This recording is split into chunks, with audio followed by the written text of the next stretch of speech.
আল্লাহ আমি তো পাপী বান্দা, মাবুদ আমার পাপ যদি জনগণ জানে তো আমারে মাবুদ এলাকা থেকে পিটায় বের করে দিবে। আল্লাহ তুমি ছাড়া কেউ জানে না। আল্লাহ তুমি যদি দয়া না করো আমি ইমান নিয়ে দুনিয়া থেকে যেতে পারবো না। মাবুদ এই জায়গায় কেউ নাই, আমি তুমি আছি। আল্লাহ আল্লাহ আমারে তুমি মেহেরবানি করে দয়া করে মরণের সময় ইমান নসিব করে দিও। যে 6টা উপায় আমরা মনে রাখবো ইমানি জীবন ইমানি মরণ যেন সহজভাবে হয়, তো 6টা বিষয় আমরা খুব ভালোভাবে বোঝার চেষ্টা করব। 1 নাম্বার, কোরআন সুন্নাহ আঁকড়ে ধরা। বলেন 1 নাম্বার উপায় কি করা? কোরআন সুন্নাহ আঁকড়ে ধরা। এই ব্যাপারে আপনাদের সামনে 6টা দৃষ্টান্ত দিই, মন দিয়ে শোনেন। দৃষ্টান্ত নাম্বার 1, কিতাবের নাম ইবনে মাজাহ, হাদিসের কিতাব, হাদিস নাম্বার 11। এই হাদিসের বর্ণনাকারীর নাম জাবির ইবনে আব্দুল্লাহ রাদিয়াল্লাহু তাআলা আনহু। তিনি বলেন, আন জাবির ইবনে আব্দুল্লাহ রাদিয়াল্লাহু তাআলা আনহু قال কুন্না ইনদান নবী সাল্লাল্লাহু আলাইহি ওয়াসাল্লাম। জাবির ইবনে আব্দুল্লাহ রাদিয়াল্লাহু তাআলা আনহুমার বর্ণনা, তিনি বলেন আল্লাহর নবীর কাছে ছিলাম। ফাখাত্তান, সাধারণ যারা আছেন আপনারা মন দিয়ে শুনেন, ওলামায়ে কেরাম এগুলো জানে, আপনারা বেশি মন দিবেন। সাধারণ জনগণ যারা বেশিরভাগ আপনাদের শিখা দরকার, আর ওলামায়ে কেরামের সাথে আপনারা মুজাকারা করবেন, ওনারা জানেন। তো সাধারণ যারা আপনাদেরকে একটু পরে পরে আমি জিজ্ঞাসা করবো, আপনারা কিন্তু বলতে হবে, আলেমরা বলতে হবে না, অন্য যারা আছেন আপনারা বলতে হবে। তো দেখেন 1 নাম্বার কোরআন সুন্নাহ আঁকড়ে ধরা।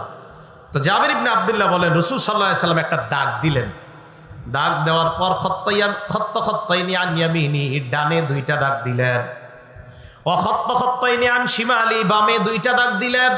মাঝে একটা দাগ দিলেন, ডানে 2টা দাগ, বামে 2টা দাগ দিলেন।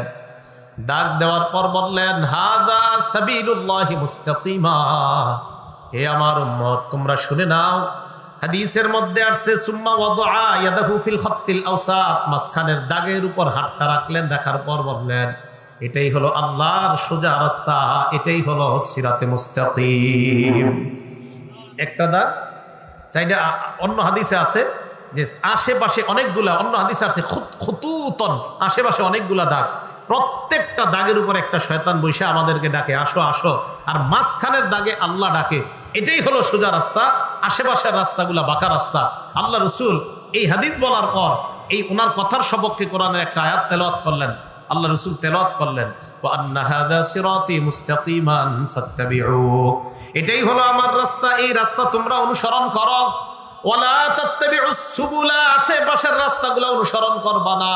ফাতাফাররাকা বিকুম আন সাবিলি, আশেপাশের রাস্তায় যদি যাও তাহলে এই রাস্তাগুলা মাঝখানের রাস্তা থেকে তোমাদেরকে সরায়া দিবে। এখন থেকে আপনারা সাধারণ জনগণ চা স্টলের সামনে বসে আরেকজনকে বুঝাইবেন যে ভাই শোনো, আল্লাহ রসুল একদিন একটা দাগ দিছে, ডানে দাগ দিছে, বামে দাগ দিছে, মাঝের দাগের উপর রসুল হাত রাইখা বলছে এটাই সিরাতে মুস্তাকিম, এটা সোজা রাস্তা, আশেপাশের রাস্তাগুলা শয়তানের রাস্তা। এরপর এইভাবে বুঝাইবেন আরেকজনকে, রসুল মাঝখানের দাগের উপর হাত রাইখা বলছে এটা সিরাতে মুস্তাকিম, এটা সোজা রাস্তা। এরপর আল্লাহ কোরআনে বলছে এই রাস্তার অনুসরণ করো, আশেপাশের রাস্তায় যাও না, যদি যাও ওই রাস্তাগুলা তোমাদেরকে মাঝের রাস্তা থেকে সরাইয়া দিবে। এভাবে বুঝাইতে পারবেন না? হ্যাঁ পারবেন না ইনশাল্লাহ, একদম সহজ কথা। কিন্তু মাঝের রাস্তায় না চইলা আশেপাশের গুলায় যদি যাই তো ওই রাস্তাগুলো আমাদেরকে সিরাতে মুস্তাকিম তথা সোজা রাস্তা থেকে দূরে সরাইয়া দিবে। আল্লাহ আমাদের সকলকে সিরাতে মুস্তাকিমের উপর আমরা যেন অটল থেকে চলতে পারি, আল্লাহ তৌফিক দান করেন। 2 নাম্বার দৃষ্টান্ত ইবনে মাজার 12 নাম্বার হাদিস। আমার দিকে তাকান, এটা একটা চেয়ার না? রাসূল সাল্লাল্লাহু আলাইহি সাল্লাম হাদিসে বলেন, এই হাদিসের বর্ণনাকারী সাহাবার নাম মিকদাম ইবনে মাদি কারব রাদিয়াল্লাহু তাআলা আন। এই মিকদাম ইবনে মাদি কারব বলেন রাসূল সাল্লাল্লাহু আলাইহি সাল্লাম বলেছেন ইউশিকুর রাজুলু মুত্তাকিয়ান আলা আরিকাতিহি, এমন একটা জামানা আসবে যেই জামানায় মানুষ সিংহাসনের মধ্যে টেক লাগায়া বসে থাকবে। ইউহাদ্দাসু বিহাদিসিম মিন্নি, তার সামনে আমার হাদিস পেশ করা হবে। হাদিস পেশ করার পর ওই ব্যক্তি বলবে বাইনানা ওয়া বাইনাকুম কিতাবুল্লাহ, আমাদের মাঝে তোমাদের মাঝে আল্লাহর কিতাব থাকতে হাদিসের কি প্রয়োজন? বলেন নাউজুবিল্লাহ। এদেরকে বলা হয় আহলে কোরআন। কি বলা হয়? যারা বলে শুধু কোরআন মানলেই চলবে, হাদিস মানার কোনো দরকার নাই। আল্লাহ রসুল বলেন তার সামনে হাদিস পেশ করার পর সে বলবে আল্লাহর কোরআন থাকতে হাদিস মানার কি প্রয়োজন? এবার ওই ব্যক্তি যুক্তি দিয়ে বলবে ফামা ওয়াজাদনা ফীহি মিন হারামিন হারামনা, এই কোরআনের মধ্যে যা হারাম এটাই আমরা হারাম হিসাবে গ্রহণ করলাম। ওয়ামা ওয়াজাদনা ফীহি মিন হালালিন ইস্তাহলালনা, কোরআনের যেটা হালাল এটাকে আমরা হালাল হিসাবে গ্রহণ করলাম। আপনাদের কাছে জানতে চাই, বলেন তো এই কোরআনের হারামকে আমরা হারাম মানি কিনা, কোরআনের হালালকে আমরা হালাল মানি কিনা? তো ওই ব্যক্তিও যুক্তি দিবে আপনারে, কোরআন থাকতে হাদিসের কি দরকার? কোরআনের হালাল মানলেই তো হয়, কোরআনের হারাম মানলেই তো হয়, হাদিস মানার কোনো দরকার নাই। আল্লাহ রাসূল সাল্লাল্লাহু আলাইহি সাল্লাম বলে দিলেন, আলা ওয়া ইন্নামা হাররামা রাসূলুল্লাহ মিসলুমা হাররামাল্লাহ। যারা বলে শুধু কোরআন মানলেই চলবে, হাদিস মানার দরকার নাই, তাদেরকে তোমরা জানা দাও, আমি আল্লাহ নবী যা হারাম করেছি, আমার হারাম করাটা আল্লাহর হারাম করার মতো হারাম হয়ে যায়। এর মানে কোরআনের হারাম যেমন মানতে হবে, আমি নবীর হাদিস থেকে হারাম ওটাও তোমাদের মানতে হবে। কোরআনের হালাল যেমন মানতে হবে, আমি নবীর হাদিস থেকে যেই হালাল জানবা ওই হালালও তোমরা মানতে হবে। এটা কেন বলে জানেননি? কোরআনের কোথাও কিন্তু নাই ফজরের নামাজ 2 রাকাত, কোরআনের কোথাও নাই জোহরের নামাজ 4 রাকাত, কোরআনের কোথাও নাই আসরের নামাজ 4 রাকাত, কোরআনের কোথাও নাই মাগরিবের নামাজ 3 রাকাত, কোরআনের কোথাও নাই এশার নামাজ 4 রাকাত। তাই আপনাকে ছলে বলে কৌশলে শুধু কোরআনওয়ালা বানাইতে চায়, হাদিস থেকে আপনারে দূরে রাখতে চায়। কেন? হঠাৎ আপনারে বুঝাবে, এই তুই না শুধু কোরআন মানস। হ্যাঁ, আমি তো শুধু কোরআন মারি। এই বেটা, কোরআনে কি কোথাও আছে যে জোহর 4 রাকাত? না, আসলেই তো কোরআনে কোথাও তো লেখা নাই জোহর 4 রাকাত। তো তুই 4 রাকাত পড়স কেন? জোহরের সময় খালি আল্লাহর দিকে তাকাইলে হয় নামাজ, আর 4 রাকাত এমনি পড়তে হবে না, এগুলো হাদিসের কথা, হাদিস মানার কোনো দরকার নাই। তো যারা বলবে যে শুধু কোরআন মানলেই চলবে, হাদিস মানার দরকার নাই, তাদের কৌশল হলো উম্মতকে এই 5 ওয়াক্ত ফরজ নামাজের যে পদ্ধতি, এই পদ্ধতি থেকে দূরে সরায়া দেওয়া। না, এটা তো কোরআনে লেখা নাই। আসর নামাজ 4 রাকাত কোরআনে নাই, এটা হাদিসে আছে। জোহরের নামাজ 4 রাকাত ফরজ, এটা কোরআনে নাই, এটা হাদিসে আছে। মাগরিব 3 রাকাত ফরজ, এটা কোরআনে নাই, হাদিসে আছে। তাহলে দেখছেন শুধু কোরআন মানলে কি ঝামেলা হবে? তাহলে বলেন, আমরা কি শুধু কোরআন মানি, শুধু হাদিস মানি, নাকি কোরআন হাদিস দুইটাই মানি? হ্যাঁ, এই কথাটা বুঝছেন সবাই? তাহলে শুধু কোরআন মানার এই স্লোগান, এটার পিছনে একটা গভীর ষড়যন্ত্র। রাসূল সাল্লাল্লাহু আলাইহি সাল্লাম বলেন, সিরাতে মুস্তাকিম আল্লাহর কোরআন এবং সুন্নাহ উভয়টা মানার নাম। আল্লাহ আমাদের সকলকে মরণ পর্যন্ত এই কোরআন এবং সুন্নাহ উভয়টা আঁকড়ে ধরার তৌফিক দান করুন। উদাহরণ নাম্বার 3, একটা কিতাব আছে, হাদিসের নাম সহিহুত তারগিব। এই কিতাবের 40 নম্বর হাদিস। এই হাদিসের বর্ণনাকারীর নাম আব্দুল্লাহ ইবনে আব্বাস রাদিয়াল্লাহু তাআলা আনহুমা। তিনি বলেন, রাসূল সাল্লাল্লাহু আলাইহি সাল্লাম বিদায় হজে জনগণের সামনে দাঁড়াইলেন। দাঁড়ানোর পর বললেন, হে জনগণ শোনো তোমরা, কাদিয়া ইসা শাইতান বিআইয়ুবাদা বিআরদিকুম। কয় শয়তান নিরাশ হয়ে গেছে, তোমরা শয়তানের ইবাদত করবা না মুসলমানরা, এই ব্যাপারে শয়তান নিরাশ। মানে তোমরা আল্লাহকে সেজদা করবা, তোমরা আল্লাহর জন্যই নামাজ পড়বা, শয়তানের ইবাদত করবা না, এই ব্যাপারে শয়তান নিরাশ। তবে ওয়ালাকিন্নাহু রাদিয়া বিআইয়ুতা ফিমা সিওয়া যালিকা মিম্মা তুহাকিরুনা মিন আমালিকুম। তোমরা কিছু কিছু আমল তুচ্ছ মনে করে করবা, ওই আমলগুলার কারণে শয়তান সন্তুষ্ট হয়ে যায়। বলেন নাউজুবিল্লাহ। আমরা কিছু কিছু কাজ এমন করি যে কাজ মনে করলে মনে করি এটা কোনো গুনাহ না। যেমন আপনাদেরকে একটা কথা মনে আসছে, আবু দাউদ শরীফের হাদিসে আসছে, আব্দুল্লাহ ইবনে আমির রাদিয়াল্লাহু তাআলা আনহুর ঘরে নবীজি বসা। আব্দুল্লাহ ইবনে আমিরের আম্মা বললেন, তাআল, এই আব্দুল্লাহ এদিকে আসো বাবা। কয় কেন? কয় উতিকা, বাবা এদিকে আসো, তোমার আমি কিছু দিব, আমার দিকে তাকান, এইভাবে হাত মুঠ করা। আল্লাহ নবী বললেন, মা আরাত্তি আন তুতিহি, এই তুমি কি দিবা তোমার ছেলেরে? কয় হুজুর উতিহি তামার, ছেলেরে আমি খেজুর দিমু। আপনারাও কিন্তু এমন করেন, আব্বু এদিকে আসো, হাতে কিছু একটা দিয়া, আসার পরে কিছুই দেন না। আসার পরে কিছুই দেন না, ধোকা দেন, মজা দিমু, আসার পরে মজা দেন না। কবুতরকে ডাকেন, মুরগিকে ডাকেন, আসার পরে মুরগিরে ধইরা জবাই করেন, কিছুই দেন না। আবু দাউদ শরীফের হাদিসে রাসূল সাল্লাল্লাহু আলাইহি সাল্লাম বলেন, ওই আব্দুল্লাহ ইবনে আমিরের আম্মাকে বলেন, তুমি যদি তোমার ছেলেকে ডাকার পর সত্যি সত্যি এইভাবে কিছু না দিতা, তাহলে তোমার নামে আল্লাহর দরবারে একটা মিথ্যা কথা লেখা হইতো, আর হতে পারতো বুখারীর বর্ণনায় এই মিথ্যা কথায় দুনিয়ার পূর্ব পশ্চিম যত বড় এই পরিমাণ জাহান্নামের গভীরতায় যেতে হতে পারত। এই জাতীয় কাজ আমরা তুচ্ছ মনে করে অহরহর করে ফেলি। এটা করবেন না, এটা জায়েজ নাই। তো রাসূল সাল্লাল্লাহু আলাইহি সাল্লাম বলেন, শয়তান এতে খুব খুশি হয়, বা মানুষ তুচ্ছ মনে করে কিছু কিছু কাজ করে, এতে শয়তান খুশি হয়।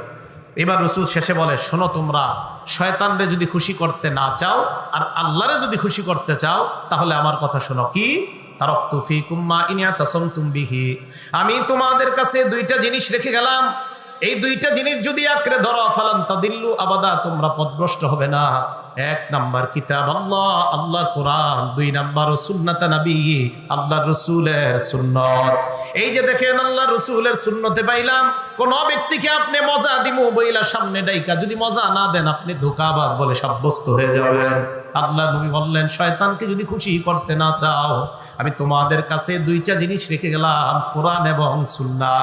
তাহলে বলেন আপনারা ইমানের উপর থাকার এক নাম্বার শর্ত শুধু কোরআন ধরা নাকি শুধু সুন্নত, না কোরআন সুন্নত উভয়টা ধরা?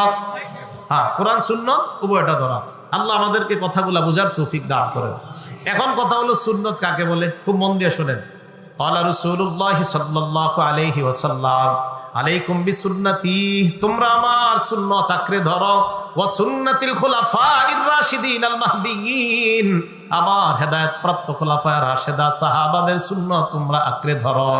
আব্দুল্লাহ ইবনে মাসউদ বলেন মান কানা মুস্তান্নান, কেউ যদি সুন্নতের অনুসারী হতে চাও ফালইয়াস্তান্না বিমান মাত, সে যেন ওই ব্যক্তির অনুসরণ করে যেই ব্যক্তি মারা গেছে। আব্দুল্লাহ ইবনে মাসউদ কয় জানোনি কারা মারা গেছে? উলাইকা আসহাবু মুহাম্মাদিন সাল্লাল্লাহু আলাইহি ওয়াসাল্লাম, তারা হলো আল্লাহর নবীর সাহাবা। বলেন কারা? হ্যাঁ, মন দিয়ে বুঝবেন। নবীর সুন্নত শুধু সুন্নত না, নবী এবং সাহাবা উভয়ের সুন্নত সুন্নত। বলেন কি বলছি? সাহাবা উভয়ের সুন্নত সুন্নত। দলিল জুমার নামাজের দিন খুতবা দেওয়ার আগ পর্যন্ত খতিব সাহেব কয়টা আজান হয়? দুইটা। জুমার নামাজের আজান হয় কয়টা? সবাই বলেন কয়টা? এখন আপনাদেরকে কেউ আটকাইতে পারে, হুজুর জুমার নামাজের আজান তো হাদিসের মধ্যে একটা পাওয়া যায়, আরেকটা কোথায় পাইলেন? আপনি বলবেন আরেকটাও হাদিসের মধ্যে পাইছি। কোথায় পাইছি? হাদিসের মধ্যে। আপনাদের এলাকার যদি কেউ আমাকে প্রশ্ন করেন হুজুর দুই আজান কোথায় পাইলেন, তা আমি বলবো দুটোটাই হাদিসে পাইছি। এখন আপনি বলবেন হুজুর একটা তো আল্লাহ রসুলের জামানায় পাইছি বুঝে আসছে, আরেকটা আপনি কোথায় পাইলেন? আমি জবাব দিলাম আরেকটা হযরত উসমান গনি রাদিয়াল্লাহু তাআলা আনহুর সুন্নত। এবার আপনি আমাকে প্রশ্ন করলেন উসমান গনির সুন্নত যে মানতে হবে এই ব্যাপারে দলিল আছে কিনা? আমি বললাম হ্যাঁ আছে। এবার আপনি বললেন কোথায় আছে, সহিহ হাদিস আছে কিনা? স্লোগানটার নাম কি? আমি বললাম হ্যাঁ সহিহ হাদিসের মধ্যে আছে। এখন তো আপনি অবাক, কি কয়? এবার আপনি আমার কাছে জানতে চাইলেন কোথায়, আমি বললাম ইবনে মাজার 42 নাম্বার সহিহ হাদিসের মধ্যে আছে। ইবনে মাজার 42 নাম্বার সহিহ হাদিসের মধ্যে আছে। আল্লাহ নবী বললেন তোমরা আমার সুন্নত ধরো। তাহলে আমার সুন্নত ধরার মধ্যে এক আজান পাইলাম, এক আজান পেয়ে গেলাম, আমার সুন্নত ধরো। এবার আরেক আজান কোন সাহাবার নাম কইছি বলেন সবাই? ওয়া সুন্নাতিল খুলাফাইর রাশিদিন, আমার হেদায়েত প্রাপ্ত খুলাফায়ে রাশিদার সুন্নত। বলেন তো চার খলিফার মধ্যে হযরতে ওসমান গনি আছে কিনা? তাহলে হযরত ওসমান গনির সুন্নত ধরার কথাও আল্লাহ নবী বলছেন কিনা? এই তো হয়ে গেছে। তো পান নাই কোথায়? তাহলে এক আজান নবীর সুন্নত, আরেক আজান ওসমান গনির সুন্নত। ওসমান গনিরটা মানতে হবে দলিল, বলবেন নবীরটাও মানতে হবে, ওসমান গনিরটা মানতে হবে। এক হাদিসে এই দলিল আছে। কোন হাদিস? ইবনে মাজার 42 নাম্বার হাদিস, প্রথম অংশ আলাইকুম বিসুন্নতি, আমার সুন্নত আঁকড়ে ধরো। তাহলে এক আজান নবীর সুন্নতে পাইলাম। ওয়া সুন্নাতিল খুলাফা, আমার হেদায়েত প্রাপ্ত খুলাফায়ে রাশিদার সুন্নত আঁকড়ে ধরো। দ্বিতীয় আরেকটা আজান পাইলাম হযরত ওসমান গনির সুন্নত। আর ওসমান গনি চার খলিফার একজন, নবী বলছে তাদের সুন্নত এই বাড়ির দাঁত দিয়ে, যেই দাঁত দিয়ে তোমরা হাড্ডি চাবায়া খাও, ওই হাড্ডি যেই দাঁত দিয়ে তোমরা চাবাও, ওই দাঁত দিয়ে আমার সুন্নত আর আমার ওই সাহাবাদের সুন্নত আঁকড়ে ধরো। এই জন্য কথাগুলা বুঝবেন। শুধু শুধু একজন মানুষের উপরে বেদাতি তকমা লাগাই দিবেন না। এক মসজিদে আপনি গেলেন 20 মিনিট, আপনি পড়াশোনা কইরা 20 বছরের খতিব সাহেবের ভুল ধরে ফেললেন মসজিদে। এই কাজগুলা করবেন না, ঠিক আছে না? এই ঝগড়াগুলা করবেন না, এগুলা একদম ফাও ঝগড়া। উম্মতের মীমাংসিত বিষয়গুলা নিয়ে ঝগড়া করব না। তাহলে আসেন আবার আগের কথায়, কয় জিনিস আঁকড়ে ধরতে হবে ভুলে গেছে। কয় জিনিস? কোরআন সুন্নাহ, কোরআন সুন্নাহ। সুন্নত মানে রসুলেরও সুন্নত, সাহাবাদেরও সুন্নত।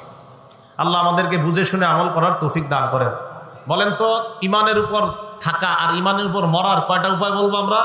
এক নাম্বার কোরআন সুন্নাহ আঁকড়ে ধরা। কয়টার দৃষ্টান্ত গেছে? 3টা। ভুলে যায় সবাই, কয়টা? 3টা। হ্যাঁ, তৃতীয় হাদিস থেকে এখানে গেলাম। চতুর্থ দৃষ্টান্ত সহিহ বুখারী হাদিস নাম্বার 6482 নাম্বার হাদিস। এই হাদিসটা রাসূল সাল্লাল্লাহু আলাইহি সাল্লাম কিভাবে বলে দেখেন।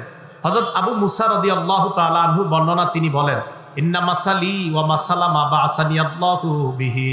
আল্লাহর নবী বলেন আমার দৃষ্টান্ত, আমি যেই কোরআন হাদিস নিয়ে আসলাম, এই কোরআন হাদিসের দৃষ্টান্ত কামাসালি রাজুলিন, এমন এক ব্যক্তির মতো যেই ব্যক্তি আতা কওমা, তার সম্প্রদায়ের কাছে আসছে, আসার পর ওই সম্প্রদায়ের কাছে আইসা বলছে আমি আপনাদের সামনে আসলাম, আসার পর আমি আপনাদেরকে বললাম, ভাঙ্গায় আমি দেখলাম একদল সশস্ত্র বাহিনী অপেক্ষা করতেছে আপনাদের উপর, অস্ত্র নিয়ে তারা যে কোনো সময় হামলা চালাইতে পারে। সদরপুরের এই মুসলমান, আপনারা আমার কথা বিশ্বাস করার ক্ষেত্রে দুই দল হয়ে গেলেন। এক দল আমার কথা মানলেন, মানার পর রাতের বেলা গাট্টি গুট্টি নিয়ে পালিয়ে যে নিরাপদ স্থানে চলে গেলেন। আরেক দল আমার কথা না মেনে রাতের বেলা আরামে ঘুমাইলেন, ফজরের আগে ওই বাহিনী এসে হামলা করে আপনাদেরকে ধ্বংস করে দেয়। আল্লাহ নবী বলেন, শোনো তোমরা, আমার দৃষ্টান্ত আর আমি যেই কোরআন হাদিস নিয়ে আসলাম এর দৃষ্টান্ত হলো ওই ব্যক্তির মতো। এক ব্যক্তি তার এলাকায় গেছে, যাওয়ার পর গিয়ে বলল, ইন্নী রাআইতুল জাইশা বিআইনাইয়া, আমি এই দুই চক্ষু দিয়ে সশস্ত্র সৈন্যদেরকে দেখে আসলাম, অস্ত্রধারী সৈন্যরা তোমাদের উপর যে কোনো সময় হামলা চালাইতে পারে। এইটুকু বুঝে আসছে? এই কথা বলার পর ফাতাআহু তাইফাতুম মিনহুম, তাদের মধ্য থেকে একদল তার কথাটা বিশ্বাস করছে। করার পর ফাদলাজু ফানতলাকু আলা মুহলাতিহিম, রাতের বেলা তাড়াতাড়ি তারা পালিয়ে নিরাপদ স্থানে চলে যায়। দেখছি কলস যা আছে সব নিয়ে রাতের বেলা নিরাপদ স্থানে চলে গেছে। ওয়াকাজ্জাবাত তাইফা, আরেক দল অবিশ্বাস করছে, থুর, ওর কথা বিশ্বাস করি না। এই কথা বলার পর ফাসবাহু মাকানাহুম, রাতের বেলা আরামে ঘুমাইছে। ঘুমানোর পর সাব্বাহাহুমুল জাইশ, ফজরের আগে আইসা হামলা চালাইছে। ফাকাতালাহুম ফাজতাহাহুম, সবগুলা শেষ করে দিছে। আল্লাহ নবী কয়, আমার দৃষ্টান্ত ওই ব্যক্তির মতো। এবার মন দিয়ে বুঝেন ভাই, দৃষ্টান্তটা বুঝছেননি? এক ব্যক্তি আইসা বলছে, শোনো, শত্রু বাহিনী হামলা চালাবে, আপনারা একদল মানছেন আর একদল মানেন নাই। যারা মানছেন নিরাপদ হয়ে গেছেন, আর একদল মানেন নাই, ধ্বংস হয়ে গেছেন। তো রসুল বলেন, আমি যেই কোরআন সুন্নাহ তোমাদের কাছে রেখে গেলাম, এই কোরআন সুন্নাহ মানার ক্ষেত্রে তোমাদের মধ্যে দুই দল। এক দল আমার কথা মানবে, তারা নিরাপদে জান্নাতে প্রবেশ করবে। আরেক দল আমার কথা মানবে না, ওই ধ্বংসপ্রাপ্ত বাহিনীর মতো তারা জাহান্নামী হবে। বলেন নাউজুবিল্লাহ। তাহলে কোরআন সুন্নাহর দৃষ্টান্ত, চমৎকার দৃষ্টান্তটা আমরা জানলাম। চা দোকানের সামনে গীবত শেখায়াত না কইরা এইগুলো আপনারা আলোচনা করবেন। সিরাতে মুস্তাকিমের আলোচনাটা মনে থাকবে না? সোজা রাস্তা, আশেপাশে রাস্তা, এইগুলো আলোচনা করবেন। আরেকটা বললাম যে দেখ, তোদের এলাকায় এক ব্যক্তি আসছে, আসার পর বলল একদল বাহিনী তোদের উপর হামলা চালাবে, একদল তোরা মানলি তার কথা, আর একদল মানলো না। রসুল সাল্লাল্লাহু আলাইহি সাল্লাম বলছে, আমি ওই ব্যক্তির মতো, যেই ব্যক্তির কথা একদল মানছে তারা নিরাপদ, আর একদল মানে নাই, তারা নিরাপদ হইতে পারে নাই, ধ্বংস। রসুলও বলেছেন, আমার কথা যারা মানবে তারা নিরাপদে জান্নাতে যাবে, যারা মানবে না তারা জাহান্নামে যাবে। এভাবে বুঝাইতে পারবেন না আরেকজনকে? মাশাআল্লাহ, আল্লাহ তৌফিক দান করেন। উদাহরণ নাম্বার 5, সহিহ বুখারী হাদিস নাম্বার 7280 নাম্বার হাদিস। এই হাদিসের বর্ণনাকারী আবু হুরায়রা রাদিয়াল্লাহু তাআলা আনহু। عن أبي هريرة رضي الله تعالى عنه قال قال رسول الله صلى الله عليه وسلم, আবু হুরায়রা রাদিয়াল্লাহু তাআলা আনহুর বর্ণনা, আল্লাহ নবী বলেন, কুল্লু উম্মতি ইয়াদখুলুনাল জান্নাহ, আমার সব উম্মত জান্নাতে যাবে। সুবহানাল্লাহ, আমার সব উম্মত কোথায় যাবে? তবে ইল্লা মান আবা, যারা অস্বীকার করে তারা জান্নাতে যাবে না। ইলা মাইয়াবা ইয়া রাসূলুল্লাহ, সাহাবারা বললেন, ইয়া রাসূলুল্লাহ, অস্বীকার করে কারা? এই ব্যাপারে আপনার কাছে জানতে চাই। আল্লাহ নবী জবাব দিলেন, মান আতাআনি ফাকাদ দাখালাল জান্নাহ, যারা আমার অনুসরণ করে, তারা আমাকে স্বীকার করে, তারা জান্নাতে যাবে।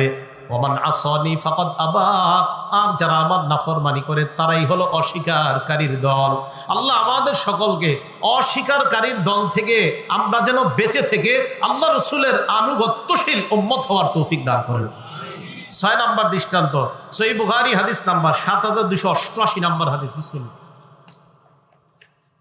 এই হাদিসের মধ্যে রাসূল আকরাম সাল্লাল্লাহু আলাইহি সাল্লাম বলেন, দাউনি মা তারাকতুকুম, আমি তোমাদেরকে যা বলি তোমরা এগুলা মাইনা নাও, এত প্রশ্ন করো না। এখন প্রশ্ন, হুজুর এই যুগে কেমনে মানবো? ওলামায়ে কেরাম যেভাবে বলবে এইভাবে মানবেন। বলেন কি বলছি? এলাকায় দাওরা হাদিস মাদ্রাসা আছে না? এই মাদ্রাসার ওলামায়ে কেরামরা যেভাবে কোরআন সুন্নাহ মানতে বলবে ওইভাবে মানবেন। উনি 20 বছর পড়াশোনা করছে, তো উনি পড়াশোনা করার পর আপনি 20 মিনিট পড়াশোনা করে ওনারে একদম 24 ঘন্টা প্রশ্নের উপর রাখেন। আরে রাসূল সাল্লাল্লাহু আলাইহি সাল্লাম বলছে, দাউনি, আমার ছাড়ো, এত প্রশ্ন করো না তোমরা, যেমনি কই এমনি মানো। তো রাসূল সাল্লাল্লাহু আলাইহি সাল্লাম বলেন, ফাইন্নামা হালাকা মান কানা ক্বাবলাকুম, তোমাদের পূর্বের জাতি ধ্বংস হয়েছে 2 কারণে। জোরে বলেন, কয় কারণে? 1 নাম্বার বিকাসরতি সুআলিহিম, আজাইরা বেশি প্রশ্ন করার কারণে। 2 নাম্বার ইখতিলাফিহিম আলা আমবিয়াইহিম, নবীদের বিরোধিতা করার কারণে তোমাদের পূর্ববর্তী জাতি ধ্বংস হয়ে গেছে। আল্লাহ নবী বলেন, ফামা নাহাইতুকুম আন শাইইন ফাজতানিবুহু, আমি তোমাদেরকে কোনো বিষয় নিষেধ করলে এটা থেকে তোমরা বিরত থাকবা। ওমা আমারতুকুম বিআমরিন, আমি যদি কোনো বিষয়ে আদেশ করি ফাতু মিনহু মাসতাতাতুম, যথাসাধ্য এটা মেনে নেওয়ার চেষ্টা করবা।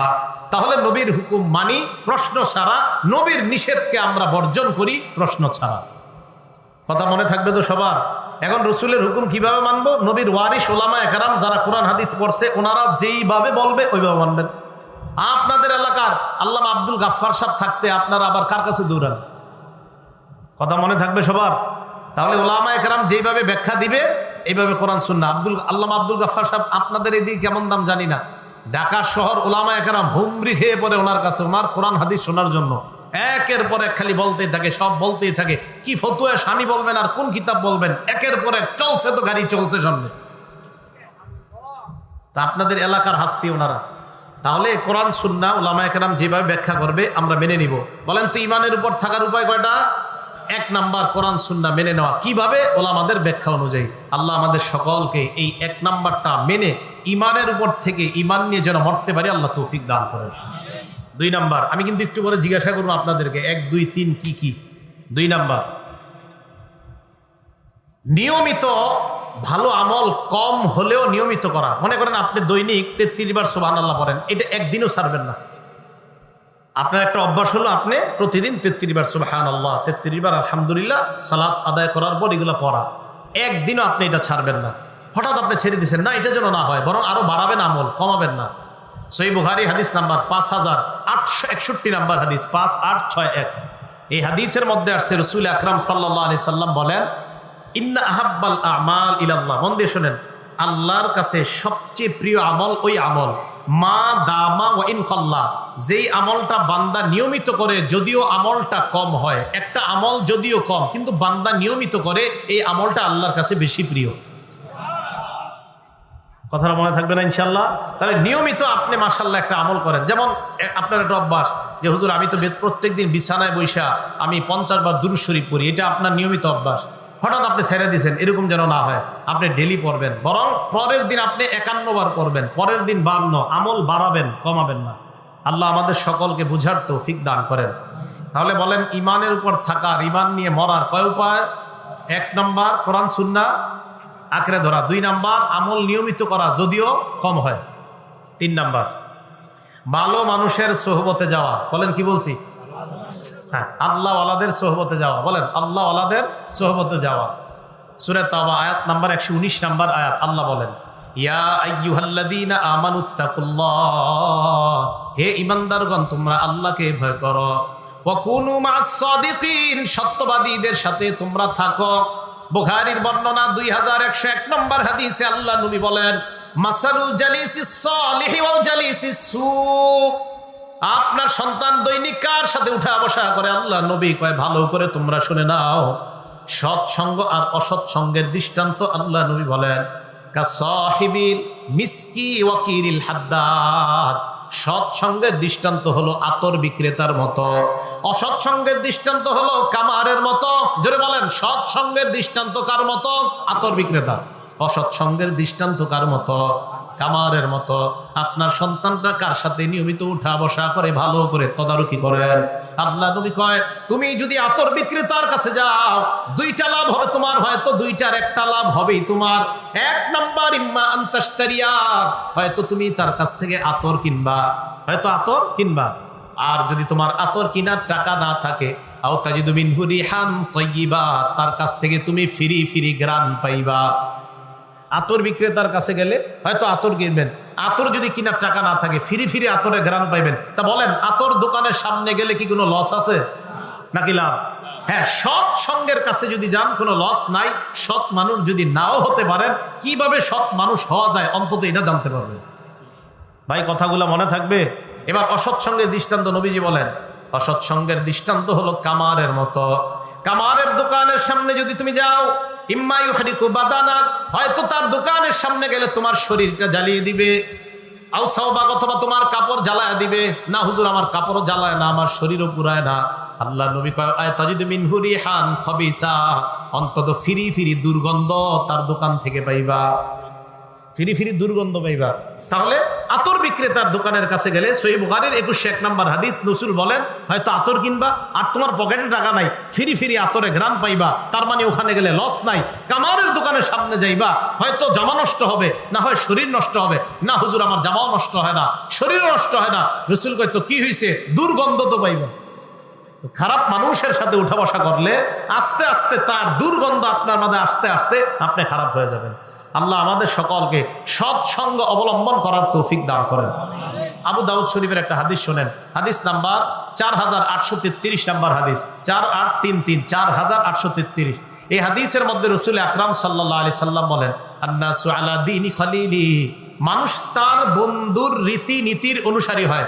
আমার সাথে ওলামা ছাড়া অন্যরা বাংলাটা বলেন, বলেন মানুষ তার বন্ধুর রীতিনীতির অনুসারী হয়। মানে মানুষ যাকে মহব্বত করে তার নীতি গ্রহণ করতে চায়। এলাকার অনেক ছেলে আছে চুলের স্টাইলটা অমুক নায়কের মতো বানাইতে চায়, অনেক মেয়ে আছে তার স্টাইলটা অমুক নায়িকার মতো করতে চায়। রাসূল বললেন মানুষ যাকে মহব্বত করে তার রীতিনীতি অনুসরণ করতে চায়। আরে আমাদের যুবক ছেলেরা তাদের আইডল তো হবে আব্দুল্লাহ ইবনে আব্বাস, আব্দুল্লাহ ইবনে মাসউদ। আর আমাদের মা বোনরা তারা তো ফলো করবে আম্মা জান আয়েশা সিদ্দিকাকে। তখন আম্মা জান আয়েশা সিদ্দিকা রীতি তার মধ্যে আসবে। আব্দুল্লাহ ইবনে আব্বাস আর আব্দুল্লাহ ইবনে মাসউদের কথা যুবকরা যখন শুনবে, তাদেরকে মহব্বত করলে তাদের রীতিনীতি তার মধ্যে আসবে। রাসূল বলেন ফালয়ানজুর আহাদুকুম মাইয়ু খালিল, মানুষ চিন্তা করবা তুমি কাকে বন্ধু বানাও, তো যাকে বন্ধু বানাও তার রীতিনীতি কিন্তু তোমার মধ্যে আসবে। যদি খারাপকে বন্ধু বানাও তো খারাপ রীতিনীতি আসবে, ভালোকে যদি বন্ধু বানাও তো ভালো রীতিনীতি তোমার মধ্যে আসবে। এই জন্য আল্লাহ ওয়ালাদের কাছে বেশি যাওয়া। বলেন ভাই কার কাছে যাওয়া? এটা হলো 3 নাম্বার। ওলামারা বলবেন না, সামনে জনগণ বলেন। ইমানের উপর থাকা, ইমান নিয়ে মরার কয় উপায়?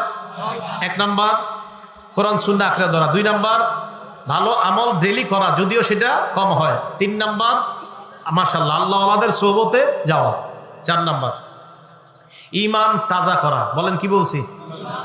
আরেকটা বাংলা বলেন ইমান নবায়ন করা। বলেন ইমান আবার নবায়ন করে কিভাবে? একটা কিতাব আছে নাম মাজমাউজ জাওয়ায়েদ, 2 নাম্বার খণ্ড, 214 নাম্বার পৃষ্ঠা।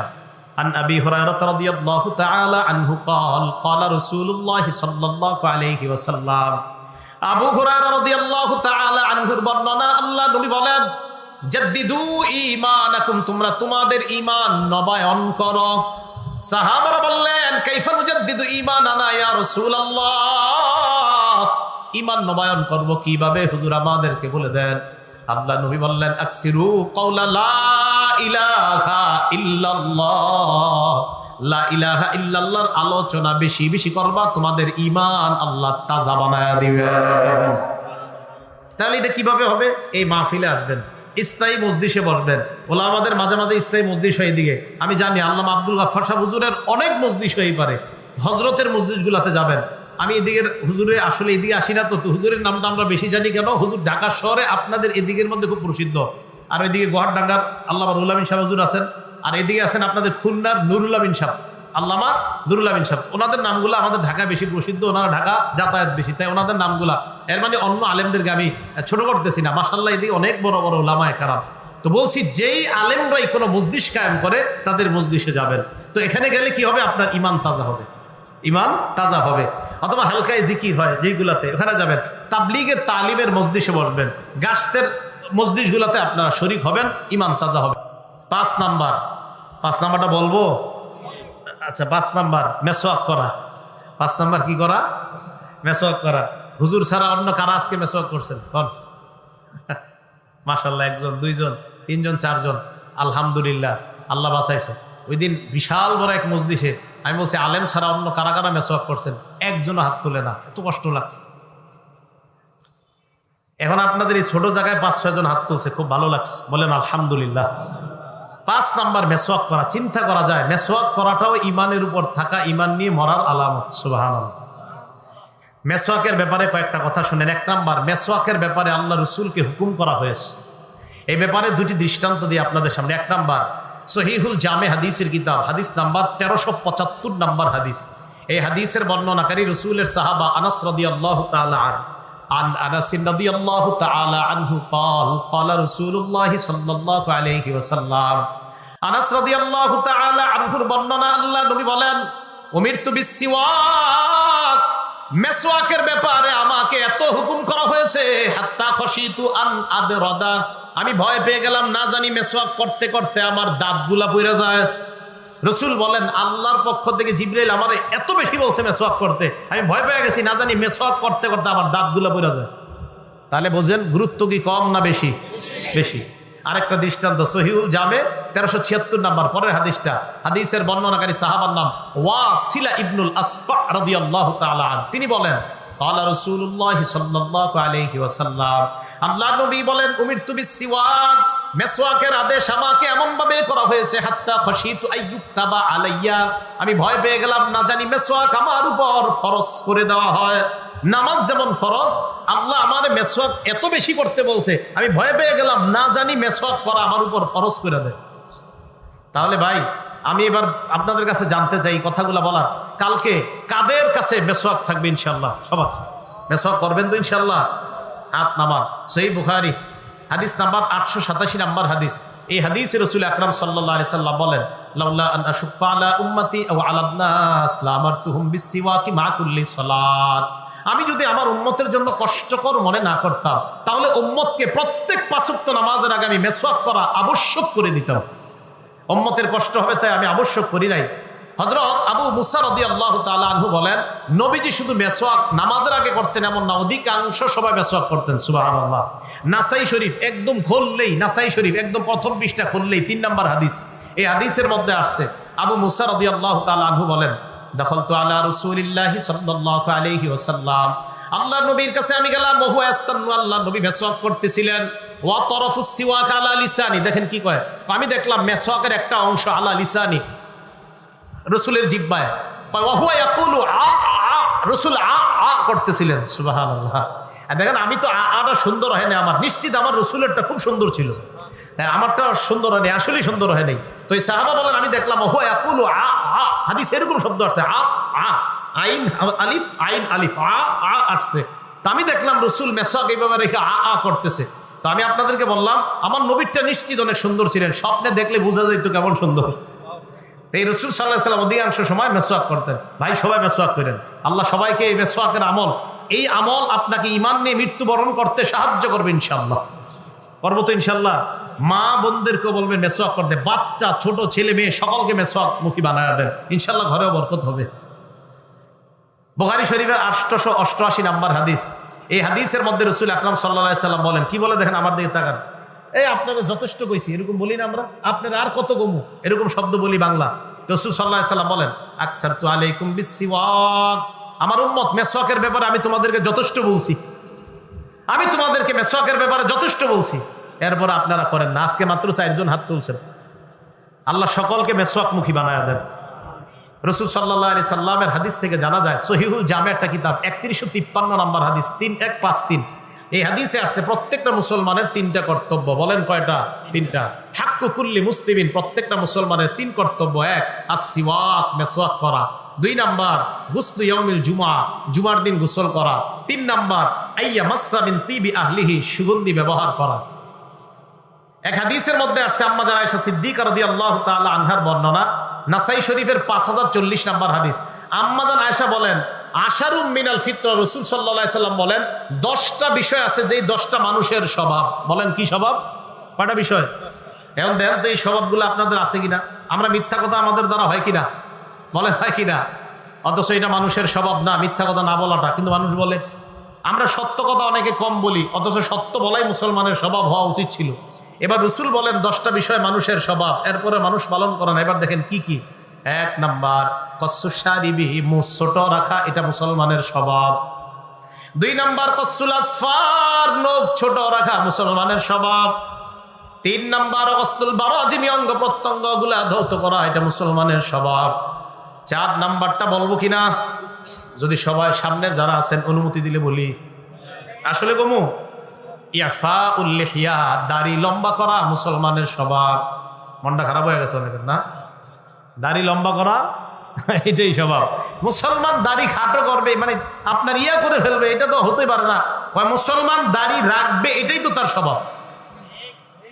5 নাম্বার সিওয়াক, মেসওয়াক করা, মুসলমানের স্বভাব।